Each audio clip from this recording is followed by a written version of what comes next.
next part of our Final Fantasy VII video walkthrough. We find ourselves just chilling in the slums, well, in the sewers after we've fought Apps. So we're going to move on to the next area now. Now, as you're coming out of here, make sure that you grab this little yellow materia here. That's going to be the steel materia, and that's going to be massively useful for the next section of the game where we're going to pick up some nice new gear. So follow through here, climb up this ladder, and you come out into the next area, which is the train graveyard. Now, this is probably the first spot where we're going to be realistically looking to do a little bit of grinding, not too much, and it's kind of going to come naturally while you're hunting for a specific item. You might get lucky and get it early. If you do, I think I picked it up within a fight or two. If you do end up doing that, then just grind for a little bit. But anyway, I'm going to head through this first train here, grab this high potion out of the bucket, and come back through the train and up this ladder on the end of it. And then carry on along the train and pick up this high potion. Now I'm going to show you this first fight really quickly, just because it's a decent source of picking up some gear using the steel materia that you've just got.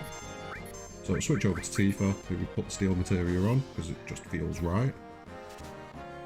And then you can pick up ethers from these guys. Now, you don't really have too much use for them, but they do sell quite well for about 750 gil, so if you can stockpile a decent number of them, you can leave yourself in a position where you're not going to need money for quite a while. Follow what I'm doing here, keep going through the trains, climb up onto the top of this one, and then down here once you get across, and then just bob through here, and out into the northern section. Now this is where I tend to do the grind, just because it's a little bit easier to do in this area. You've not got to really worry about weaving your way through trains or anything like that. So grab this potion here, and then over to the left you've got another one of those barrels which has got an item in it. I can't exactly remember what it was. Let's have a look. An ether, another ether. So as you can see, you can stockpile a decent number of ethers in this area. Now you're going to keep on running around. If you're playing on one of the more modern versions, you can use the speed up function, which on PS4 I know it's the left analog stick, click that in. And this is the guy we're looking for, Agar. He's a little bit dangerous because you can cast sleep on your teammates, but it's nothing major. Now, you will see couldn't steal anything quite a bit. Keep on grinding through the fight, keep your health above 100 just to make sure. As you can see, we do pick the item up eventually. And there we go, the striking staff. Now, what this is going to do, it's basically going to turn Aeris into your strongest hitter for a little while. So you're going to want to put this on her, and then you're going to want to pop her into the front row. That way she'll be able to do the most damage. If she's in the back row, she'll do reduced damage, and she'll take reduced damage, of course. So normally you would want her sat there in that back row because she's a caster. But for the short term, hang her in the middle. Although, if we're being honest, you don't really need to, because I'm going to show you one more little thing in a second. So yeah, as you can see, jump into here, pop the striking staff on, and 32 attack, compared to Cloud, who's currently on about 18. Now, in this fight, the reason why we put the Cure-All materia on previously is because these ghosts are technically undead enemies, and they are weak to healing magic. So if you get any groups of them, you can drop them in one hit. It's a nice quick way to get through some fights, and then just deal with whatever. It's normally one of these Dean Glow enemies. Steal the ether off it, and then kill it. Now, stay here for a little while if you want to. I'd recommend probably getting to about level 11, level 12, make sure you're in that area. Just because it makes future fights a little bit easier. As you can see, we're quite close to it here. As long as you've got Cloud around that level, then you should be in a good position. Now, when you're done with your grinding, run over to this train, jump in through the door here, and it'll push the other train out of the way. Just like so.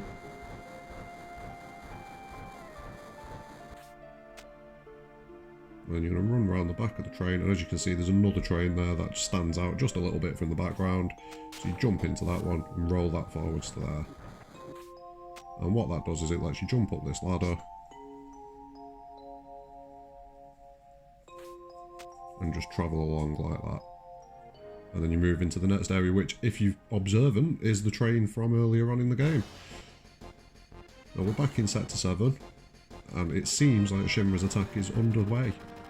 You see some fighting going on up there. I guarantee that that's Barrett up at the top.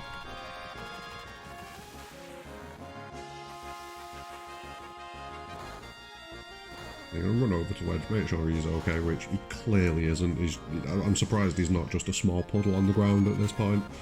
But anyway, Tifa's going to ask Aeris to run over and look after Marlene and get her out of Sector 7 because she's still going to be at the bar over there.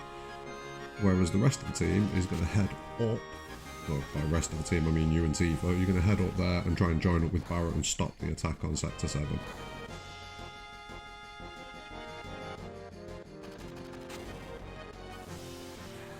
The only thing you can do, you can run over to this guy in like the purple waistcoat again, pick up a few items. You don't really need too much. I grabbed a couple of tents just because I've got a bit of spare money now.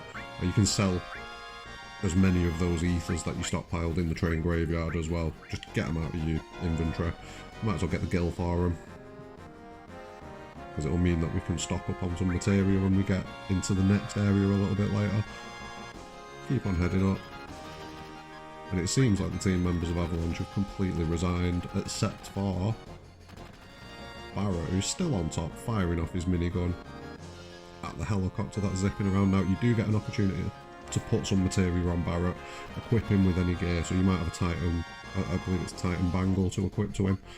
Get him kitted up, get him some materia on. Now, you want to avoid using lightning in this fight because Reno will half damage that. But other than that, it's a relatively easy fight. You can see he's only got 1000 HP. A couple of limit breaks from your characters is enough to end him. Now, he has one annoying attack, which is this pyramid attack. Now, you cannot leave this alone, because if he manages to get that pyramid on all 3 of your characters, you will lose the fight. It will be a game over. So all you do is you select a normal attack, go over to the person who's in the pyramid and hit him, and that'll be the end of it. As you can see, lightning does weak damage there, but it was enough because we've whittled him down to end the fight. So he's going to run away. I'll learn a new limit break there with Tifa, that's quite nice.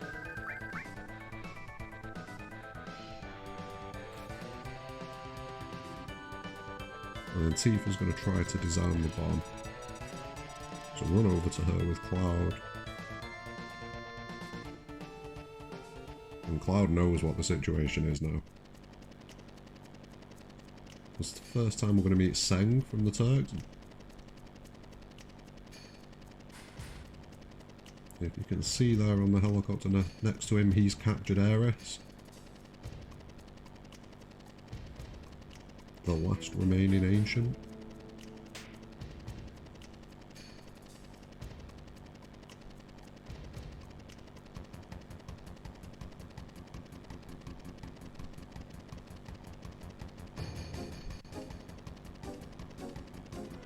And then that's going to trigger the destruction of the Sector 7 pillar. So, you're going to need to get out of here quite quickly. So, as soon as you get control of your characters again,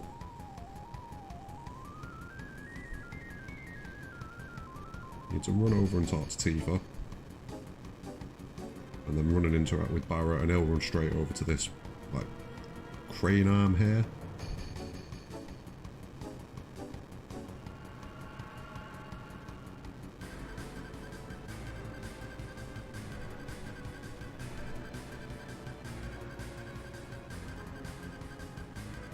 And then the party's going to escape from Sector 7.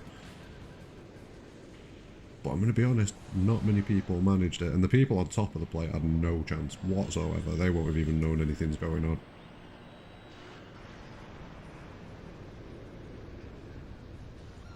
And one of several dark moments in this game. It was a really dark game back in the day. I mean, I remember being a teenager playing this, and I hadn't really played anything as dark as this.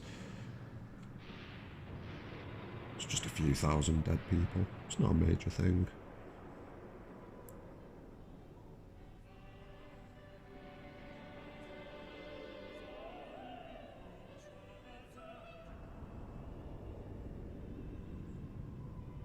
We got a glimpse of this scene in the remake, in the most recent trailer that came out. Cannot wait to play through it and see how good it looks. Hoping we get that demo soon. If we get it at all.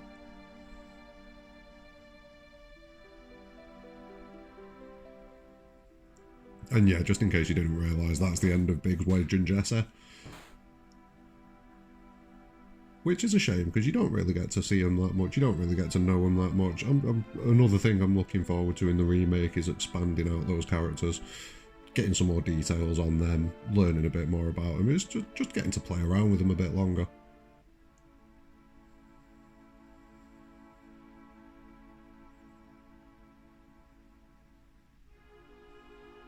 And this is definitely the moment where Cloud went from being just a mercenary who was working for the gang to being a part of it now. He's fully involved now.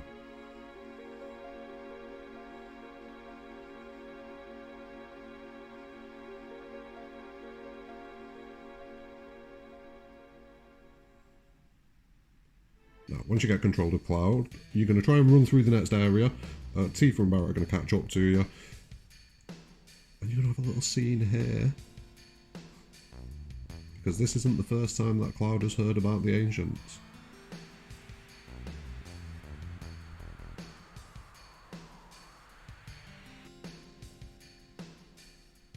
There's that name again. Now, once you get control, run back into the previous area really quickly, because if you did notice, there's just a little chunk of materia on the ground as you go to leave. Might as well pick it up now. I mean, you could pick it up on your way back through in a minute, but, you know, why not? Just grab it now. Then you're going to go all the way back towards Aeris' house, but first, stop off in the town just outside and head into this house over here. Now, earlier on, I did tell you to leave the money in the drawer where the child was sleeping, so if you come over and speak to him now, he's going to tell you that he's bought something with that money. Now, I don't know how giving you the item that he saved up for is going to help him become a trader, but either way, we managed to get a nice turbo ether out of the deal, so let's not complain. Run in here and have a quick chat with, well, quick chat. You get quite a bit of dialogue here. You get a lot of background on Aeris, like how Aeris came to be in Midgar. So here you can see the scene with, we've skipped a little bit here, but you've got Ifalna and Aeris at the train station. And this guy, what is this guy doing? Useless. Absolutely useless. It's as if he just likes to watch people die. Your soul is mine.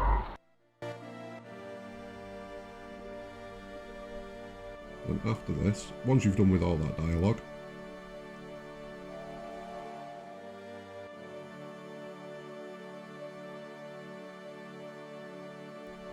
you find out that the reason why Aeris got caught is because she was bringing Marlene to the house. So run upstairs after Barrett heads up there. Now this is another moment in the making sure that you get to date Barrett achievement. So when Marlene runs over to you here in a second, she's going to talk about Aeris and just select I don't know. That's going to help get the score for Aeris down and kind of help guarantee that you get Barrett and get that achievement.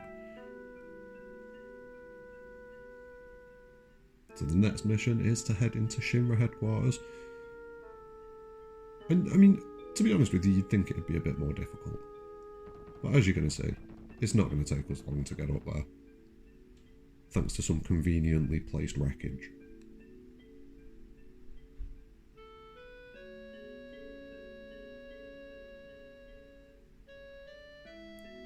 So from here, head all the way back, through the areas that you've been previously in, past the ruined Sector 7, and into Wall Market, and then head north a screen, and to the right here, follow this group of children, and you will see that there is a route to climb now, up to the plate. Now, what we're going to need to do is, we're going to need to go and get some resources first, because if we try and climb it now, we're probably going to get about a quarter of the way there, so head over to the weapon shop, grab any gear that you need to, and then come over and chat to the owner over on the left hand side. He's going to sell you 3 batteries for 100 gil each. It's a bit expensive, but they'll come in useful. And then head over to the materia shop, and you can pick up a couple of additional pieces of materia. You probably won't need too much, like I wouldn't recommend getting another, I wouldn't recommend getting another cure materia. I'd definitely pick up another lightning materia, just because there's going to be some fights later on where you could do with having all 3 people casting. And you can pick up an ice materia. You don't need another fire materia, because there's one of them coming soon. Once you've finished with everything you need to do, head back to the wire and start climbing it. Now, there's no majorly difficult areas in this first part, so you're just going to climb straight up, and you get to have a little bit of an overview of the wreckage of Sector 7. Okay, so in this next area here, we'll carry on up to the left, and no, not that way, that way. And over to here, and you'll find like a little alcove where a battery can be placed. So you're going to put the first battery in here, and then you're going to head north along this wire to the propellers, which once you've put this battery in, the propellers are going to spin and they're going to land in the perfect spot for you to just hop on and over to here. Now, you need to go to the right, up and around. It's a bit of a pain. Climb up to here and you'll find the second alcove for you to pop the battery into. So pop the battery in there and use the ramp to head up. Now you're going to climb this wire, and once you reach a certain point it's going to say that you need to jump across. Yep, there we go. Now if you can hear in the background that, there it is, that little metallic noise. I jumped way after it there and it was too late. If you time your press of the X button so that as that noise starts you're pressing X, you'll hit it every time. So here we go. There you go. And across to the right hand side. Now from here you can just head on and finish this area off, but there's one more thing you can grab. So climb up this wire here, and then instead of heading north this way, which is the way out, you're going to head down and climb down this wire and drop another, well, the third and final battery in there. You don't necessarily have to grab this one, you do only get an ether for it, and if you're one of those people that's doing the like 100% item list, I'd recommend against it, because you will then no longer have the battery in your item list. So if you are doing a 100% item list run, keep hold of that third and final battery. Head back up, drop down here and run up this final section, and you'll find yourself at the Shinra Headquarters.